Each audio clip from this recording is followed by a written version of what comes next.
अल्हम्दुलिल्लाह नहमदुहु व नस्तईनुहु व नस्तगफिरुहु व नु'मिनु बिही व नतवक्कलु अलैहि व नऊज़ु बिल्लाहि मिन शुरूरि अनफुसिना व मिन सय्यिआति अअमालिना मन यहदियल्लाहु फला मुदिल्ल लहु व मन युद्लिल्लाहु फला हादिय लहु व नशहदु अन ला इलाहा इल्लल्लाह व अशहदु अन्ना मुहम्मदन अब्दुहु व रसूलुहु अम्मा बाद फ़अऊज़ु बिल्लाहि मिनश शैतानिर रजीम बिस्मिल्लाहिर रहमानिर रहीम कुल्लु नफ्सिन ज़ाइक़ातुल मौत व जज़ाअन बिमा कानू यक्सिबून व क़ाला अल्लाहु तआला फ़ी शान हबीबिही इन्ना अर्सलनाका शाहिदन व मुबश्शिरन व नज़ीरा लितु'मिनु बिल्लाहि व रसूलिही व तुअज़्ज़िरुहु व तुवक्किरुहु व तुसब्बिहुहु बुक्रतन व असीला। या अल्लाहुम्मा सल्लि अला सय्यिदिना मौलाना मुहम्मद व अला आलि सय्यिदिना मौलाना मुहम्मद सल्लि अला मुहम्मदिन सल्लि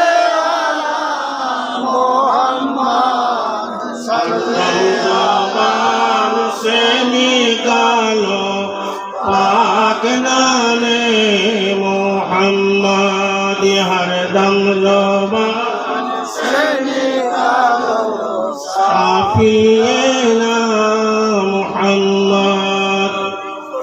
ना मोहब्बत की सुनता कोई कहानी, न मोहब्बत की सुनता कोई कहानी, जवानी न होती किसी की दीवानी, न आलम में आती नजर जिंदगानी, हरारत न होती मगर सर्द फानी, मोहम्मद न होते तो कुछ भी न होता, मोहम्मद न होते तो कुछ भी न होता।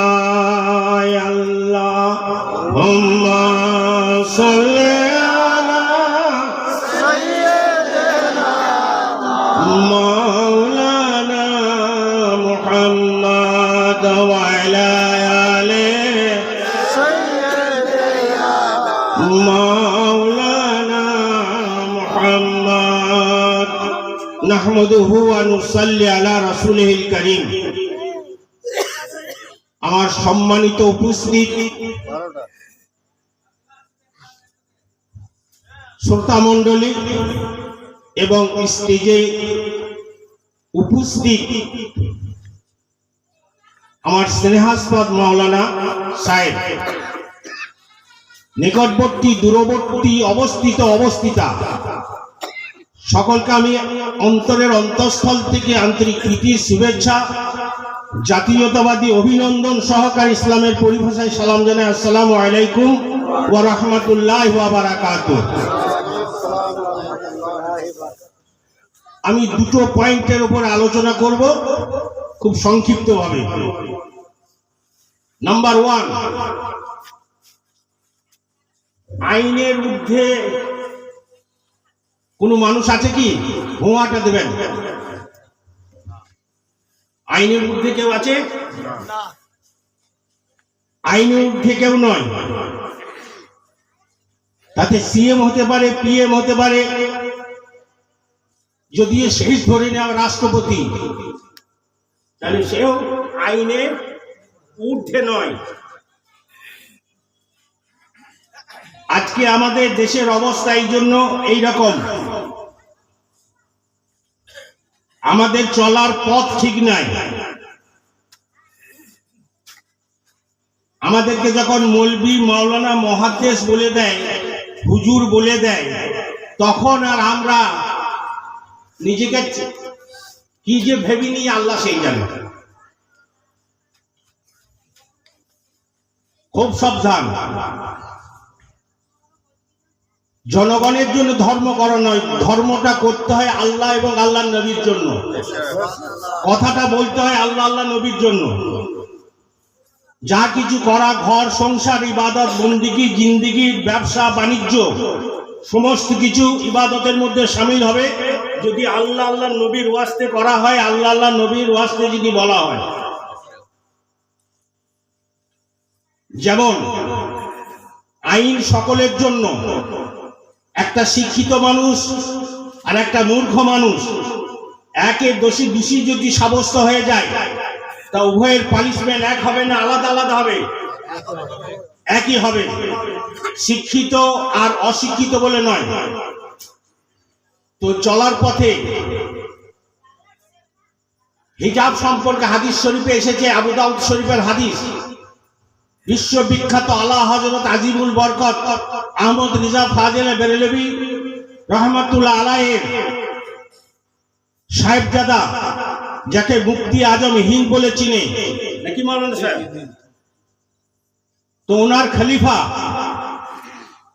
আলহাজ মাওলানা মুফতি মুহাদ্দিস মুফাসসির মুসান্নিফ হাফেজ কারি মোহাম্মদ আজম সাহেব কিবলা মাদ্দাজিল্লাহু আলী, উনি দারুল উলুম মাযহারে ইসলাম সাইকুল হাদিস ছিলেন, প্রিন্সিপাল ছিলেন এবং অসংখ্য কিতাব প্রণেতা করেছেন, অসংখ্য ফতোয়ার কিতাব উনি লিখেছেন। তার মধ্যে বিশ্ববিখ্যাত একটা ওনার লেখা কিতাব ফতোয়ায়ে দামানে মুস্তাফা। ফতোয়ায়ে দামানে মুস্তাফা।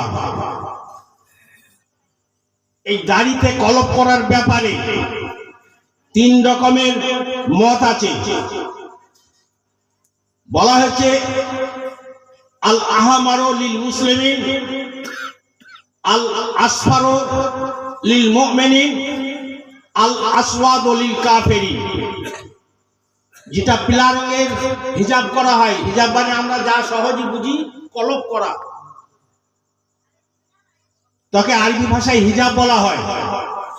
তাই হিজাবটা কেউ লাল করেন, লাল রঙের করেন, তা সেটা জায়েজ। মেহেন্দি রঙের যেটা করা হয় সেটা জায়েজ। আর যেটা কালো রঙের করা হয় সেটা হলো না জায়েজ, হারাম। সেটা কি? আরে ভাই একটু জোরে বলুন না।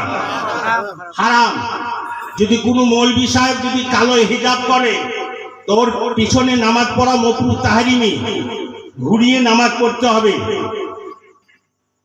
কথাটা বুঝতে পারলেন? কালো হিজাব করাটা হচ্ছে কাফেরের নামান্তর, সেই জন্য বলছে আল আসওয়াদু লিল কাফিরিন। কালো হিজাব করাটা না যায়। যদি কোনো মৌলভী সাহেব, মাওলানা সাহেব, হাফেজ সাহেব, পীর সাহেব যদি দাবি করে আর যদি কালো কলম যদি লাগায়, তাহলে জানতে হবে তার পিছনে নামাজ পড়া মাকরুহ তাহরিমি, তার তাকরীর করা বক্তৃতা শোনা মাকরুহ তাহরিমি। কারণ সে শরীয়ত বিরোধী কাজ করেছে, যে তার পশ্চাতে নামাজ হবে না। কি বলেন না স্যার? কারণটা কি? কালো হিজাব করার অর্থটা শুনেলেন। যখন আমি কালো হিজাব করবো অর্থাৎ কালো কলম লাগাবো, তো সূক্ষ্মতে আমার মনটা বয়সটা কম দেখানো মানুষকে। কথাটা ঠিক বলছি না ভুল বলছি? তাহলে জানতে হবে, এই জন্য বলা হয়েছে মনটা এখনো রঙিলা আছে। ওর দাড়ি পেকে গিয়েছে, সাদা হয়ে গেছে, চুল পেকে গিয়েছে, মুছ পেকে গিয়েছে। আর যদি চুলে মুছে দাড়িতে যদি কালো কলপ করা হয়, তাহলে যাতে আমাকে যেন অল্প বয়সের যেন 30-35 বছরের যুবক মনে হয়, এইরকম ভাব। কিন্তু আসলে বুড়িয়ে গেলে আর কালো হিজাব পরলে কি আর যুবক লাগে? हकीकत जो नहीं सकती बनावट का सूलों से, खुशबू आ नहीं सकती कागज के फूलों से। কাজী বয়স যখন হয়ে যাবে, কালো লাগান না যাই লাগান, ও বুঝতে পারা যাবে মাঝে থেকে কি হবে না ঈমানটা নষ্ট হয়ে যাবে। তাহলে পরিষ্কার কথা যে কালো লাগাবে কলম, যদি কোনো ইমাম সাহেব হয়, মাওলানা সাহেব হয়, মুহাদ্দিস সাহেব হয়, কোনো মুফাসসির সাহেব হয়, কোনো পীর সাহেব হয়, তাহলে তার পশ্চাতে নামাজ পড়া মাকরুহ তাহরিমি, তার পিছনে নামাজ হবে না। কথাটা বুঝতে পারলেন? আমি সাধারণ মানুষকে ধরি না। সাধারণ মানুষ তো সাধারণ মানুষ, ওনারা মশলা মশাইল বুঝেন না। যদি যৎকিঞ্চিত বুঝেন সেটা আলাদা জিনিস, কিন্তু সে হারে বুঝেন না। সেই দিক দিয়ে তাহলে লাল মেহেন্দিটা লাগানো যায়, আর পিলা জর্দা মতো সেটা মেহেন্দিটা লাগানো যায়, কিন্তু কালো কলবটা সম্পূর্ণ না যায়, মাকরুহ তাহরিমে হারাম। এই জন্য একটা গেল। এবার এই যে আরশাদ সাহেব প্রত্যেক বছর বাপের উদ্দেশ্যে মিলাদ শরীফ করেন, এটা মিলাদ শরীফ, এটা জলসা নয়, এটা মিলাদ শরীফ করেন। ইসালে সওয়াব, জলসা আলাদা জিনিস, মিলাদ শরীফ আলাদা জিনিস। এটা ইসালে সওয়াবের উদ্দেশ্যে আরশাদ সাহেব করেছেন, আর আমাকে মিলাদ শরীফ বলি দাও তো আরশাদ সাহেব দিয়েছেন। এটা চরম জিনিস। মিলাদ শরীফের গুরুত্ব আছে। মিলাদ শরীফ কোন সময় মিলাদ কথাটা বলবেন না, যখন মিলাদ ব্যবহার করবেন শব্দটা, মিলাদের সঙ্গে শরীফ শব্দটা ব্যবহার করবেন, মিলাদ শরীফ। যাই হোক, আমরা এখানে এসেছি, এখানে অনেকই জ্ঞানী গুণী মানুষ আছেন, শিক্ষিত মানুষ আছেন, প্রফেসর থাকতে পারেন, ডক্টরেট থাকতে পারেন, পিএইচডি করা মানুষ থাকতে পারেন, কোনো বিশেষজ্ঞ থাকতে পারেন, আইনজীবী থাকতে পারেন, কোনো লয়ার থাকতে পারেন, কোনো মাস্টার ডিগ্রি থাকতে পারেন। অনেক মানুষই এখানে মাইকের শব্দ যাচ্ছে। আপনাদের কাছে আমার একান্ত আন্তরিকভাবে অনুরোধ, আমি যে কথাগুলো বলবো সে কতগুলো নিরপেক্ষ দৃষ্টিভঙ্গি নিয়ে আপনারা যা বিচার করবেন। বিচার্য বিষয় আপনাদের ওপর দিলাম, বিচারের ভাগটা আপনাদের হাতে ছাড়লাম। ন্যায় নিষ্ঠার সঙ্গে, ন্যায় পরায়ণ নিয়ে, ন্যায় মানসিকতা নিয়ে বিচারটা করবেন। ইনশাআল্লাহ আশা করি ফয়সালা পেয়ে যাবেন। কাজী এটা হচ্ছে ইসালের সব আরশাদ সাহেবের মরহুম আব্বাজানের। কাজী আল্লাহর নবী আকায়ে নামদার হাবিবে কিবরিয়া আহমদে মুজতবা মুহাম্মদে মুস্তাফা সাল্লাল্লাহু আলাইহি ওয়াসাল্লাম জানাচ্ছেন। অনেকেই বলে আহমদে মুস্তাফা, মুহাম্মদে মুস্তাফা। সাধারণ মানুষ দূরের কথা, মৌলবীরা পর্যন্ত বলে থাকেন, মাওলানারাও বলে থাকেন, কিন্তু আহমদে মুজতবা আর মুহাম্মদে মুস্তাফা এটা দুটোর মধ্যে তফাৎ আছে।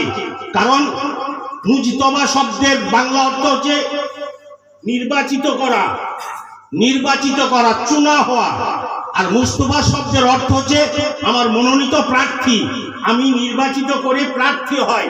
ভোটে পাস করার পরে এমএলএ হয়, ভোটে পাস করার পরে মন্ত্রী হয়, ভোটে পাস করার পরে তারপরে এমপি হয় ইত্যাদি। তাহলে মুজতবা মানে নির্বাচিত, আর মুস্তাফা মানে নির্বাচিত প্রার্থী। কাজী আহমদে মুজতবা আর মুহাম্মদে মুস্তাফা সাল্লাল্লাহু আলাইহি সাল্লাম। দয়ার নবী সাল্লাল্লাহু আলাইহি সাল্লামের জন্য 1,24,000 মতান্তরে 2,24,000 কম বেশি পয়গম্বর দুনিয়াতে পাঠিয়েছেন। এক এক নবীর মুজিজা ছিল, কারো 5টা ছিল, কারো 10টা ছিল, কারো 20টা ছিল, কারো 3টে ছিল, কারো 7টা ছিল। আর দয়ার নবীকে মস্তক থেকে পায়ের তালু পর্যন্ত মুজিজা করে পাঠিয়েছেন। বলুন সুবহানাল্লাহ। দয়ার নবী সাল্লাল্লাহু আলাইহি সাল্লাম, তা সেই দয়ার নবী সাল্লাল্লাহু আলাইহি সাল্লামের আখলাক চরিত্র আল্লাহ কোরআন শরীফে বর্ণনা করছেন।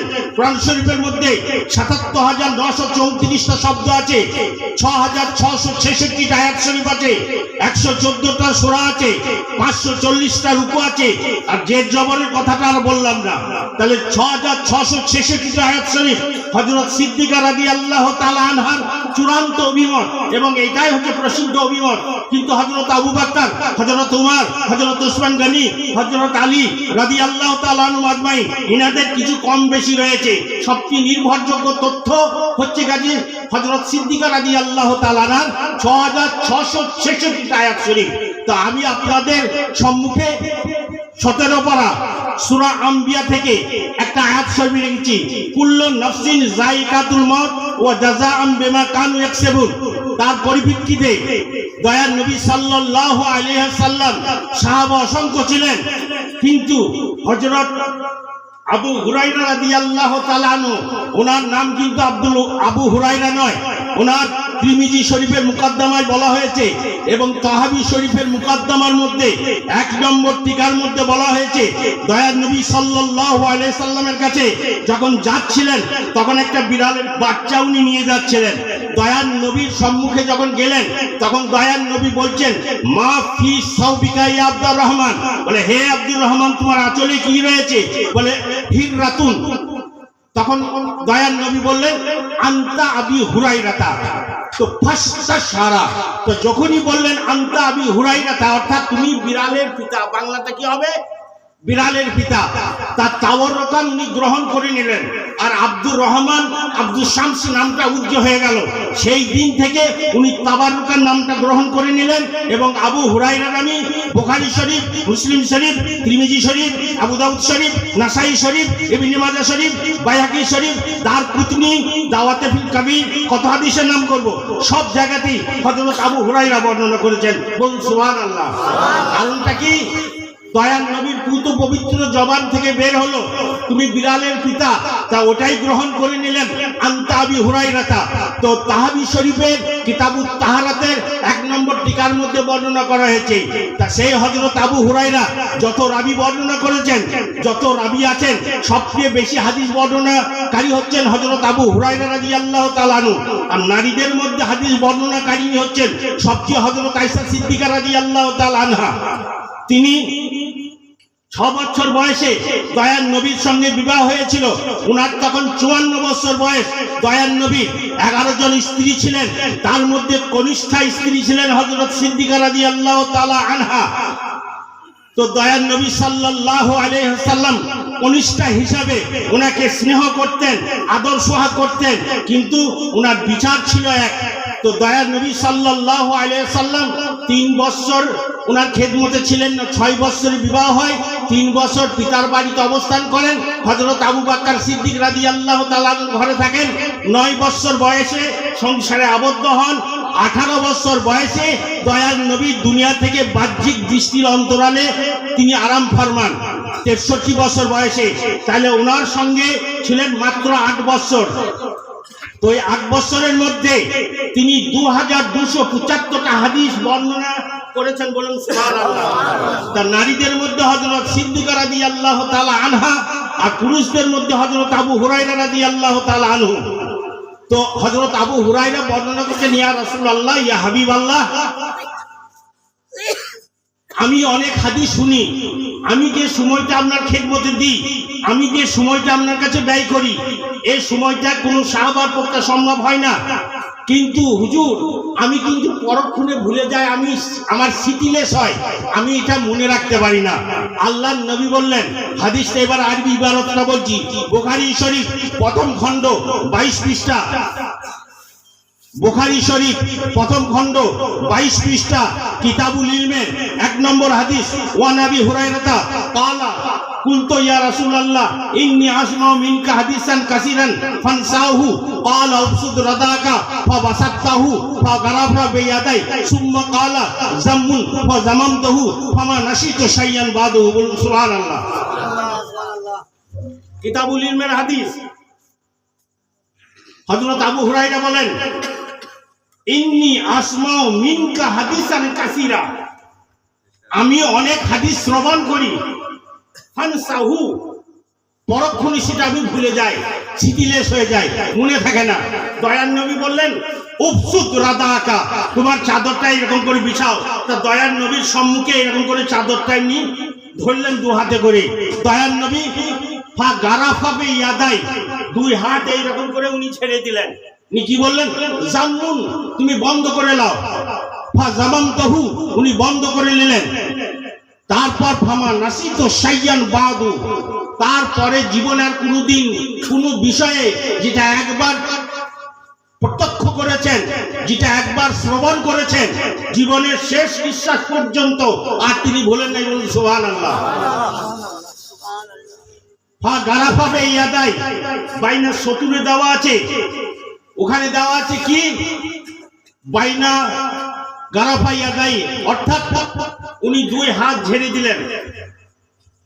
তারপর জাম্মুন যখন বললেন বন্ধ করে নাও, বাইনা সতুরে দেওয়া আছে, ইলা সাদরি, বক্ষস্থলে উনি চেপে ধরলেন।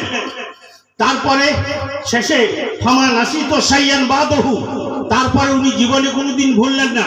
বাইনার সতুরের নিচে দেওয়া আছে তানকিরহু ইয়াদুল্লু আলাল উমুম, কোনো নির্দিষ্ট বিষয় ভিত্তিক নয়, সব বিষয়ে একবার যেটা প্রত্যক্ষ করেছেন, একবার শ্রবণ করেছেন, আয়নার মতো চকচক হয়ে গেছে। বলুন সুবহানাল্লাহ। লক্ষণীয় বিষয়, দয়ার নবী খালি হাত এইভাবে ঝেড়ে দিলেন আর বন্ধ করে নিতে বললেন। ইলমে মারেফত, ইলমে তরিকত, ইলমে শরীয়ত, ইলমে হাকিকতে পরিপূর্ণ হয়ে গেছিল। বলুন সুবহানাল্লাহ। পৃথিবীর নজিরবিহীন যে দয়ার নবী খালি হাত ঝেড়ে দিলেন আর জ্ঞানের সমুদ্র হয়ে গেলেন। জ্ঞান, গরিমা, বিবেক, বুদ্ধি সব দিক দিকে অতুলনীয় হয়ে গেলেন। হযরত আবু হুরায়রা রাদিয়াল্লাহু তাআলা আনহু, এর নাম হচ্ছে নবী মুস্তাফা রাহমাতুল লিল আলামিন। কথা ওয়াজ মানে সুর করে বলা নয়, ওয়াজ মানে হাসানো নয়। দুটো বক্তা আছে, পেটে খিল চলে আসে, নেটে একবার করে দেখতে হয় আমাদেরকে, তো হেসে পেটে খিল চলে আসবে লেখা আছে, তারপর গড়িয়ে পড়বে। ওগুলা ওয়াজের ধারা নয়, ওগুলা হলে কমিক। সার্কাসের জোকাররা যেমন কমিক দেয়, সেই রকম কমিক, হেসে খিল লেগে যায়। বুঝতে পারলেন? আফসোসের কথা। কাজী ওয়াজ হচ্ছে সংশোধন করা, মানুষের চরিত্রকে সংশোধন করা, আখলাককে সংশোধন করা, ব্যবহারকে সংশোধন করা, সমস্ত কিছু মানসিকতাটা খারাপ থেকে ভালোতে পরিণত করা। ওয়াজ সেই জিনিস যেটা সংশোধন করা হয়। এই জন্য আজকে হাজতখানা বলে না, জেলখানা বলে না, আজকে সাইনবোর্ড দেওয়া আছে সংশোধনাগার। মানে তুমি যার জন্য এখানে এসেছো, এখান থেকে যখন বেরোবে তখন যেন সংশোধন হয়ে বেরিয়েও আর ওই কাজটা করবে না, সংশোধন হয়ে যাও। তা ওয়াজের অর্থ হচ্ছে তাই। নবী মুস্তাফা রাহমাতুল লিল আলামিন সাল্লাল্লাহু আলাইহি ওয়াসাল্লাম শিক্ষা দিচ্ছেন মানুষকে। দয়ার নবী যার স্বয়ং আল্লাহ, সুবহানাল্লাহ, যে আল্লাহ স্বয়ং যাকে গাইড করেন, আল্লাহ তিনি হচ্ছেন শিক্ষক আর তিনি হচ্ছেন ছাত্র। অর্থাৎ আল্লাহ হচ্ছেন শিক্ষক, নবী মুস্তাফা হচ্ছেন ছাত্র। বলুন সুবহানাল্লাহ। তার দয়ার নবীর সঙ্গে কারো তুলনা হয়? 27 পারা সূরা নাজম কি বলছে? ওমা ইয়ানতিকু আনিল হাওয়া ইন হুয়া ইল্লা ওয়াহয়ু ইউহা। বলুন সুবহানাল্লাহ। একটা শব্দ উনি নিজের খায়েশ অনুযায়ী, প্রবৃত্তি অনুযায়ী উনি প্রয়োগ করেন না, যা কিছু বলেন আল্লাহর নির্দেশে। তাহলে যে মানুষটা আল্লাহর নির্দেশে চলাফেরা, খাওয়া দাওয়া, উঠা বসা, কাজকর্ম, সমস্ত ইবাদত বন্দেগী, যার চরিত্র সম্পর্কে আল্লাহ জানাচ্ছেন কি ওয়া ইন্নাকা লা আলা খুলুকিন আযীম, যার চরিত্রকে আমি আজিম বলে বর্ণনা করেছি। আজিম হচ্ছে কাজে ইসমে মুবালিগার সিগা, যে তার চেয়ে আর বড় হয় না। যেমন বিশেষণ হয়, বিশেষণ তারও বিশেষণ, বিশেষণের বিশেষণ তারও বিশেষণ। যারা শিক্ষিত রয়েছেন তারা নিশ্চয়ই বুঝতে পারছেন। কাজী শেষ, কাজী আল্লাহ বলছেন ওয়া ইন্নাকা লা আলা খুলুকিন আযীম, হে মাহবুব তোমার আখলাককে আমি খুলকে আজিম বলেছি। আর সারা দুনিয়ার সামানকে বলেছেন মাতাউন কালিলুন, পৃথিবী 7 তবক জমিন এবং 7 তবক আসমানে যা কিছু রয়েছে ওটা ক্ষুদ্র থেকে ক্ষুদ্রতর বলে বর্ণনা করেছি। বলুন সুবহানাল্লাহ। ভাবতে পারেন? ক্যালকুলেটর করে কারো ক্ষমতা আছে? 7 তবক জমিন 7 তবক আসমানকে ক্ষুদ্র বলছেন, আর দয়ার নবীর আখলাকটা লেগে বলছেন, ইসমে মুবালিগা সিগা ব্যবহার করছেন যে ফুলকে আজিম। তার শান সম্পর্কে যদি কেউ বলতে যায়, সেটা বলবে, সময় হলেই বুঝতে পারবে। উত্তর দক্ষিণ যখন হবে তখন বুঝতে পারবে কত চালে কত পানি। যাই হোক, মানুষ হিসাবে আমি কোনো সাহিত্যিক নই, আমি কোনো পণ্ডিত নই, আমি কোনো বিশেষজ্ঞ নই, কোনো আইনজীবী নই, আমি সাধারণ মানুষ। আপনারা জ্ঞানীগুণী মানুষ। আমি মনের ভাবটা কোন রকম বলবো, আপনারা বুঝতে পারবেন।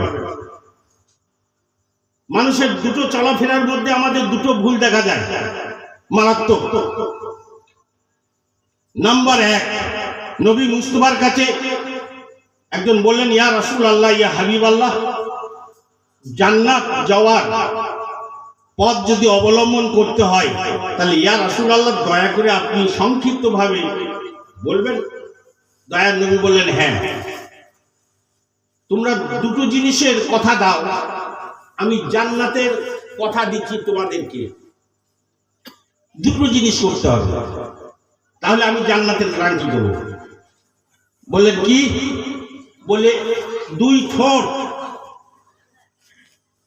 ঠোঁটকে সংযত রাখতে হবে, আর দুই জ্যাং, এই দুটো জ্যাংকে সংযত রাখতে হবে। দুই ঠোঁটের মাঝখান আর দুই জ্যাংয়ের মাঝখান, এই দুটো যদি সংযত করতে পারো তাহলে জান্নাতের জন্য আমি গ্যারান্টি দিচ্ছি। বলুন সুবহানাল্লাহ। সার কথা। তা দয়ার নবী সাল্লাল্লাহু আলাইহি সাল্লামের বাণী মোবারক, বুখারী শরীফ প্রথম খণ্ড 34 পৃষ্ঠা, বাবুল কাবায়েরে ও আলামতে, বাবুল কাবায়েরে সবচেয়ে বড় গুনাহ আল্লাহ ইয়াস্তাতিরা মিন বাউলিহি। গুনাহ হচ্ছে দুই প্রকার, একটা হচ্ছে সাগীরা আর একটা হচ্ছে কাবীরা, একটা বড় আর একটা হচ্ছে ছোট। এইটা বলছে কাবাইর, বড়।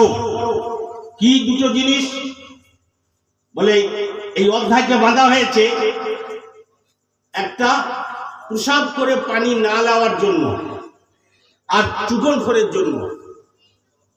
হাদিসটা হচ্ছে হাদাসানা উসমান জারির আন মানসুরিন আল মুজাহিদিন আন ইবনে আব্বাসিন ক্বালা মাররা নবী সাল্লাল্লাহু আলাইহি সাল্লাম মিনাল মদিনাতে আও মক্কাতা ফাসামিয়া সাউতা ইনসানাইনি ওয়াজমানে ফি কুবুরিহিমা ফাকাল নবী সাল্লাল্লাহু আলাইহি সাল্লাম আহাদুহুমা আল্লাহ ইয়াসরাতিরা মিন বাউলিহি ওয়া কানা আল আখিরু ইয়ামশি বিনামিমাতি সুম্মা দাবে জারিদাতিন ফাকাসারাহা কিসরাতাইনি ফাকিলা লাহু ইয়া রাসূলুল্লাহ লিমা ফাআলতা হাযা ক্বালা লা আল্লাহু আন ইউখাফফাফা আনহুমা মা লাম তাইবাসা। 24 পৃষ্ঠার মধ্যে বর্ণনা করা হচ্ছে। দয়াল নবী সাল্লাল্লাহু আলাইহি সাল্লাম সাহাবাদেরকে নিয়ে মক্কা শরীফ অথবা মদিনা শরীফের কবর আস্তানা দিয়ে যাচ্ছিলেন। তাই বলেছেন, নিজ যেতে যেতে থমকে দাঁড়িয়ে গেলেন। দাঁড়িয়ে যাওয়ার পর দয়াল নবী বলছেন, ইউআযযাবানে ফি কুবুরিহিমা, এই দুটো কবরের মধ্যে আযাব হচ্ছে। আহাদুহুমা, তাদের মধ্যে এক, লা ইয়াস্তাতিরা মিন বাউলিহি, প্রসাব করার পর ইস্তানজা করতো না, প্রসাব করার পর পানি নিত না, তার জন্য এই কবরটা আযাব হচ্ছে। ওয়া আখিরু, আর দ্বিতীয় ব্যক্তি ইয়ামশি বিন নামিমাতে, এ চুগলখোর ছিল। চুগলখোর কাকে বলা হয়? এর কথা ওর কাছে আর ওর কথা এর কাছে, মানে ওর মনোরঞ্জন কথা বলতো ওর কাছে গিয়ে, আর এর কথাটা মনোরঞ্জন করার জন্য ওর কাছে বলতো। তা একে বলা হয় চগলখোর। তাই চগলখোরের জন্য বলছে নামিমা, চগলখোর। এই দুটো কারণে আযাব হচ্ছে। তারপরে দয়ার নবী বললেন যে যাও একটা খেজুরের ডাল নিয়ে এসো। খেজুরের ডাল নিয়ে আসা করালেন। তা কি করলেন? ফাকাসারা কিসরাতাইনি, বাংলা এবং ইংরেজিতে এক বচন বহু বচন, সিঙ্গুলার প্লুরাল, কিন্তু আরবিতে এক বচন দ্বিবচন বহু বচন, ওয়াহিদ তাসনিয়া জমা, তাই এটা দ্বিবচন। তাই বলে কাসারা কিসরাতাইনি, উনি দ্বিখণ্ডিত করলেন, ওই মাঝখানে ধরে ছিঁড়ে দিলেন। সাহাবায়ে কেরাম বললেন, ইয়া রাসূলুল্লাহ লিমা ফাআলতা হাযা, দয়ার নবী আপনি এটা করলেন কেন? ওই উপকারিতা সম্পর্কে আপনি বলুন। দয়ার নবী বললেন যে নসব করে দাও, গেড়ে দাও। কি বলে? ফাকিলা লাহু ইয়া রাসূলুল্লাহ লিমা ফাআলতা হাযা ক্বালা লাআল্লাহু আন ইউখাফফাফা আনহুমা মা লাম তাইবাসা। দয়ার নবী দুটো কবরের মধ্যে খেজুরের ডালটা গেড়ে দিলেন। গেড়ে দেওয়ার পর বলেন এর উপকারিতা, যতক্ষণ সতেজ থাকবে, যতক্ষণ সবুজ থাকবে, ততক্ষণ তাসবিহ করবে, আর এর কবরের আযাব আল্লাহ তাকফীর করে দেবেন, কমিয়ে দিবেন, মাফ করে দেবেন। বলুন সুবহানাল্লাহ। আল্লামা শরীফুল আমজাদি রহমাতুল্লাহ আলাইহি মুবারকপুরি, তিনি মুবারকপুরের শাইখুল হাদিস, বুখারী শরীফের সারা লিখেছেন।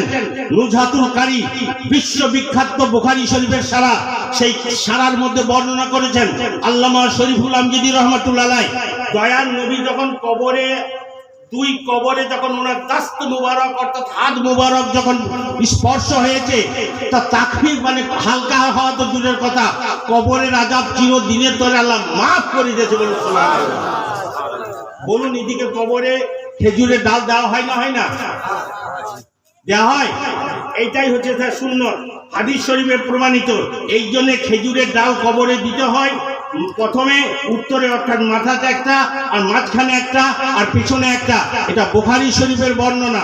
কাজী দয়ার নবী সাল্লাল্লাহু আলাইহি সাল্লাম ওই কবরে হাত রাখলেন, আর সেই হাত রাখার কারণে দয়ার নবী সাল্লাল্লাহু আলাইহি সাল্লামের দাস্তে মোবারকের জন্য আল্লাহ কবরের আযাবকে চিরদিনের তরে মাফ করে দিলেন, বলুন সুবহানাল্লাহ। দেখতে পারেন রিজাউলের কথা নয়, নুজহাতুল কারী মুফতি শরীফুল আমজদি রহমাতুল্লাহ আলাইহি বুখারী শরীফের সারা নুজহাতুল কারীর মধ্যে বর্ণনা করছে, বলুন সুবহানাল্লাহ। তাহলে বোঝা গেল দয়ার নবী সাল্লাল্লাহু আলাইহি ওয়াসাল্লাম কেমন ছিলেন এটা জানার বিষয় তোমাদের নয়, তোমাদের জ্ঞানে আসবে না। ফেরেশতা সে বুঝতে পারে না, মালাকুল মউত সে বুঝতে পারে না, ইজরাইল সে বুঝতে পারে না। আর তুমি কোন মায়ের লাল যে তুমি নবী মুস্তাফাকে মূল্যায়ন করবে? নেতাজির সঙ্গে পেঁয়াজি তুলনা। আল্লাহ জাত পাক রব্বুল আলামিন পবিত্র পাক কালামের মধ্যে জানাচ্ছেন, হাদিস মুবারকের মধ্যে জানাচ্ছেন, লা ইয়ামকিনু সানা কামা কানা হাক্কাহু বাদাত খুদা বুজুর্গি তুই কেসা মুক্তেসার। বলে হে আমার মাহবুব, তুমি আর আমি, আমি আর তুমি, তুমি ছাড়া আমাকে চেনো না, আমি ছাড়া তোমাকে চিনি না। হাকিকাতটা তোমার আর আমার সঙ্গে সীমাবদ্ধ, দুনিয়ার কোনো মানুষ চেনে না। পৃথিবীর সবচেয়ে প্রিয়তমা কে? নিজের স্ত্রী। হ্যাঁ ভাই, এই তো ইনি শিক্ষিত মানুষ, দেখুন ইনি শিক্ষিত মানুষ, ফেস বলছে। তো হযরত সিদ্দিকা রাদিয়াল্লাহু তাআলা আনহা কনিষ্ঠা স্ত্রী ছিলেন। তো দয়ার নবী খেদমতে একদিন নিয়ে গেলেন গাড়ে হিরাতে। নিয়ে যাওয়ার পর জি বলছেন, আসসালামু আলাইকা ইয়া রাসূলুল্লাহ। তা উনি উত্তর দিলেন না। ইনি ভাবছেন যে হয়তো শুনতে পান নাই আমার সালামটা, আবার বলছেন আসসালামু আলাইকা ইয়া রাসূলুল্লাহ, উত্তর দিলেন না। তৃতীয়বার বলতে শুনতে পান নাই, আসসালামু আলাইকা ইয়া রাসূলুল্লাহ, তৃতীয়বার বললেন। তারপরে বলছে ওয়া আলাইকাস সালাম। এনার মধ্যে ভাবান্তর ঘটলো। বলে ইয়া রাসূলুল্লাহ, ইয়া হাবিবাল্লাহ, আমি তো ভাবছিলাম আমি শুনতে পান নাই। বলে না, আমি শুনতে পাইনি। কি বলছেন? লি মা ওয়াল্লাহি ওয়াক্তুন লা ইয়াসুনি মালাকুন মুকাররাবুন নাবিউন মুরসালুন ওয়া ইয়্যাকে। বলে হে আয়েশা, তুমি তো দূরের কথা, কোনো ফেরেশতা টের পাই না, কোনো নবী টের পাই না, কোনো রাসূল টের পাই না, কোনো পয়গম্বর টের পাই না, জিবরিল পাই না, মিকাইল পাই না, ইসরাফিল পাই না, ইজরাইল পাই না, দুনিয়ার কেউ আমাকে টের পাই না। লি মা ওয়াল্লাহি ওয়াক্তুন, এমন একটা সময় আমার হয়ে যায়, আল্লাহর সঙ্গে আমার এমন সময় একটা হয়ে যায়, ওই সময় দুনিয়া সম্পর্কে আমার কোনো দিক থাকে না, দুনিয়ার সঙ্গে আমার কোনো সম্পর্ক থাকে না, দুনিয়ার সঙ্গে আমার কোনো লেশ থাকে না। তখন আল্লাহর সঙ্গে এমন একটা মুস্তাগরাক হয়ে যায়, একটা মিশে যায়, তখন আমার দুনিয়া বলে কিছু থাকে না, বলুন সুবহানাল্লাহ। হযরত আয়েশা সিদ্দিকা যাকে মূল্যায়ন করতে পারে না সহধর্মিণী হয়ে, আর তোমরা নবী মুস্তাফাকে মূল্যায়ন করবে? আফসোস। সময় অপেক্ষা করো, সময় জবাব দিয়ে দেবে। দয়ার নবী সাল্লাল্লাহু আলাইহি ওয়াসাল্লাম, এটা কোন? বুখারী শরীফের সারা, বুখারীর হাদিস, বুখারী শরীফের সারা নুজহাতুল কারীর মধ্যে আল্লামা শরীফুল আমজদি রাহমাতুল্লাহ আলাইহি বর্ণনা করছেন। তাইলে যে হযরত আয়েশা সিদ্দিকা দূরের কথা, ফেরেশতারা পর্যন্ত টের পায় না, তাহলে সেই নবীর সঙ্গে আমাদের তুলনা? হাজার সালাম, হাজার সালাম, কোটি কোটি সালাম, কোটি কোটি বার সালাম। যদি নবী পাকের নামে যদি কেউ একবার অন্তর ভরে যদি কেউ চুম্বন নিয়ে নেয়, তো আল্লাহ বলছে তোমার ওই চুম্বনের জন্য তোমাকে আমি জান্নাতে দেবো। নামাজ পড়বে, রোজা রাখবে, হজ করবে, যাকাত দিবে, নিশ্চয়ই শরীয়তের বিধান, কিন্তু নামাজ আনয়নকারীকে সম্মান আগে করো, রোজা আনয়নকারীকে সম্মান আগে করো। রিজাউলের কথা নয়, 9 পারা সূরা আনফাল 24 নম্বর আয়াত, ইয়া আইয়ুহাল্লাযীনা আমানু ইসতাজিবু লিল্লাহি ওয়াল রাসূল ইজা দাআকুম লিমা ইউহয়িকুম। এটা 9 পারা সূরা আনফালের 24 নম্বর আয়াত। তিরমিজি শরীফ 2য় খণ্ড, তিরমিজি শরীফ 2য় খণ্ড। আল্লাহুম্মা সাল্লি আলা সাইয়্যিদিনা মাওলানা মুহাম্মদ ওয়া আলা আলি সাইয়্যিদিনা সাফিয়া।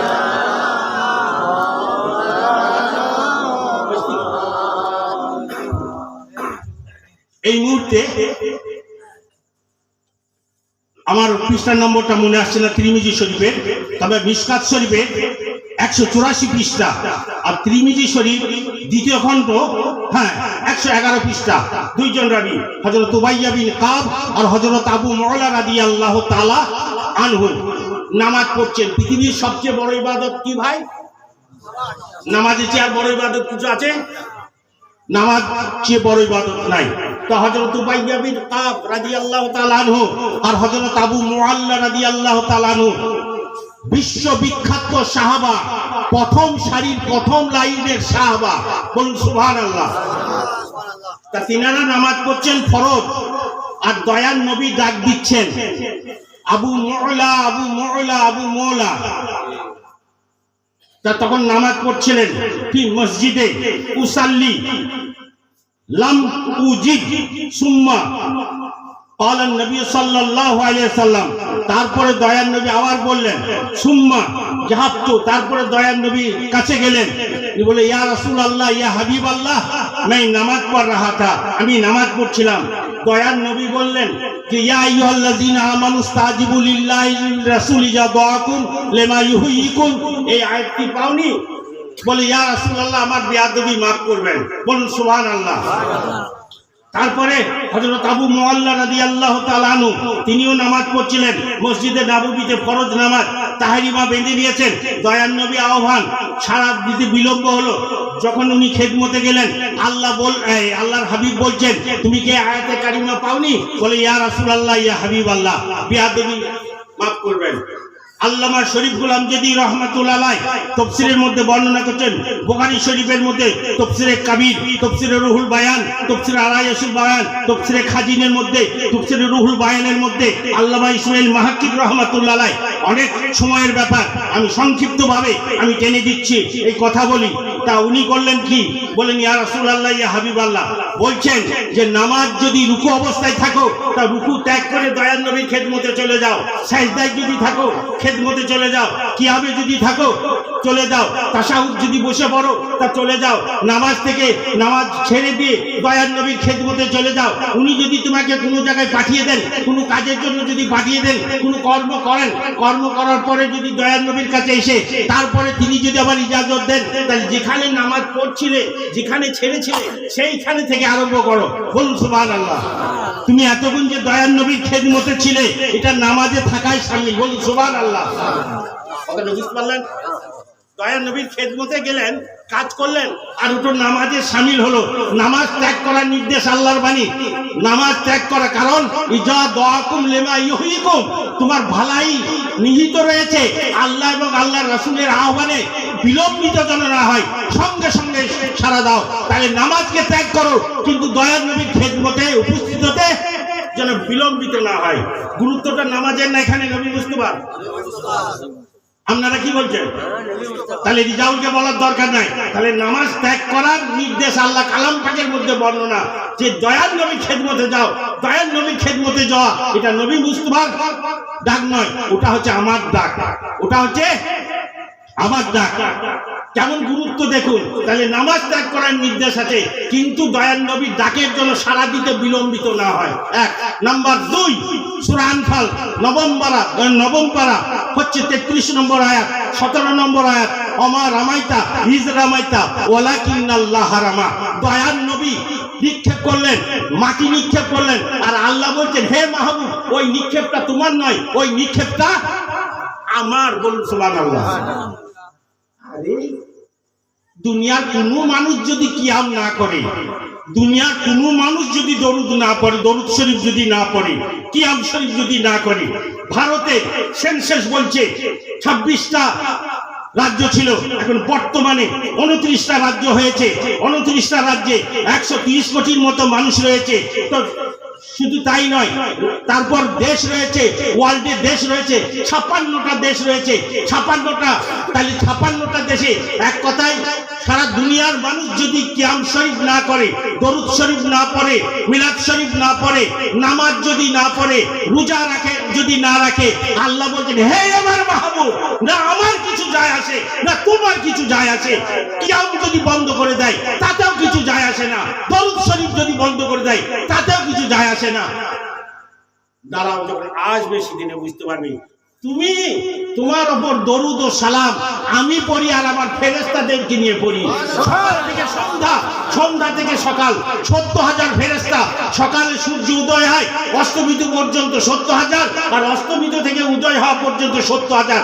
২৪ ঘন্টায় কত হলো তাহলে? ১৪০,০০০ ফেরেশতা আপনার প্রতি দরুদ ও সালাম প্রেরণ করে, প্রেরিত হয় আপনার উপরে। তাহলে যদি কোনো মানুষ না করে যায় আসে না।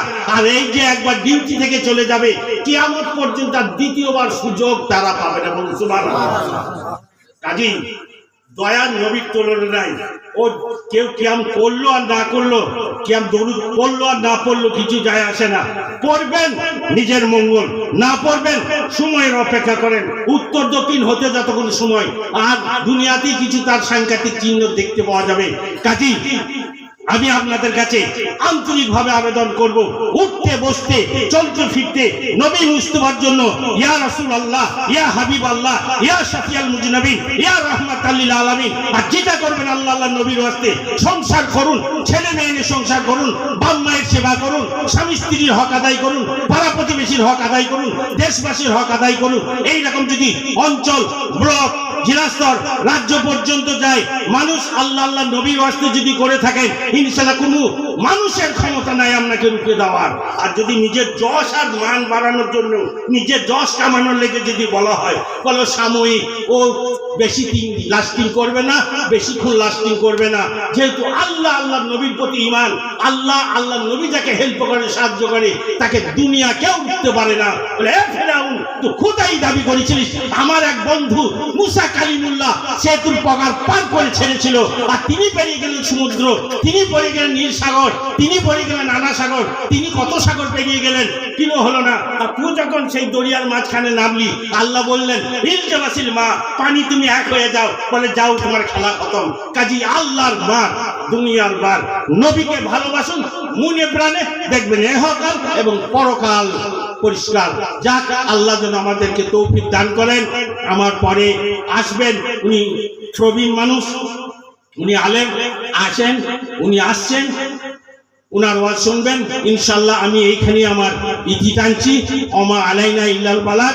আসসালামু আলাইকুম ওয়া রাহমাতুল্লাহি ওয়া বারাকাতুহু। আস্তাগফিরুল্লাহ রব্বি মিন কুল্লি যামবি ওয়া আতুবু ইলাইহি। এখন বর্তমানে মাদ্রাসা আহলে সুন্নাত দারুল উলুম খাজা গরিব নওয়াজ এই মাদ্রাসার শিক্ষক হিসাবে ওনারা নিয়োগ করেছেন, এবং ওই মসজিদের ইমামতি করারও দায়িত্ব দিয়েছেন।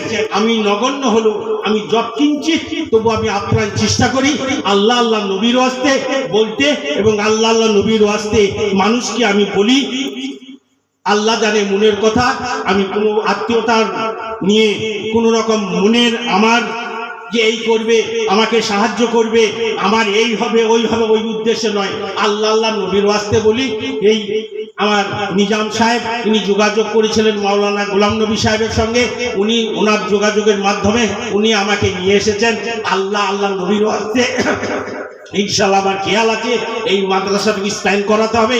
আর ছেলে যদি পড়তে পারে ইনশাআল্লাহ চেষ্টা করবো, আপ্রাণ চেষ্টা করব যে আলেমটা আলেমের মতো যেন হও, আলেম আলেমের মতো হও, মানুষ মানুষের মতো হও। মানুষ হওয়া যায়, মানুষ হওয়া যায় না। সব কিছু যা হয়, গরুর পেটে গরু হয়, ছাগলের পেটে ছাগল হয়, ভেড়ার পেটে ভেড়া হয়, কিন্তু মানুষের পেটে মানুষ হয় না, মানুষ হতে হয়। তাই বাংলা লেখক লিখেছেন, আকৃতিতেও মানুষ হলে সব মানুষ মানুষ নয়, আকৃতিতেও মানুষ হলে সব মানুষ মানুষ নয়। এটা জেনারেল লাইনের কথা, এটা কোনো হাকিকতের মারেফতের কথা নয়, এটা জেনারেল লাইনের কথা। জ্ঞানী মানুষ কাছে বোঝা গেল সব প্রাণী তার অনুকূলে যায়, আর মানুষ হতে হলে মানবের কুলে জন্ম নিয়ে, মা বাপের পেটে জন্ম নিয়ে মানুষ হতে হয়, তবে আল্লাহ আল্লাহ নবী হওয়া যায়। আল্লাহ যেন আমাদেরকে তৌফিক দান করেন। ওয়া আখিরু দাওয়ানা আলহামদুলিল্লাহি রাব্বিল আলামিন। আস্তাগফিরুল্লাহ রব্বি মিন কুল্লি যামবি ওয়া আতুবু ইলাইহি। আল্লাহুম্মা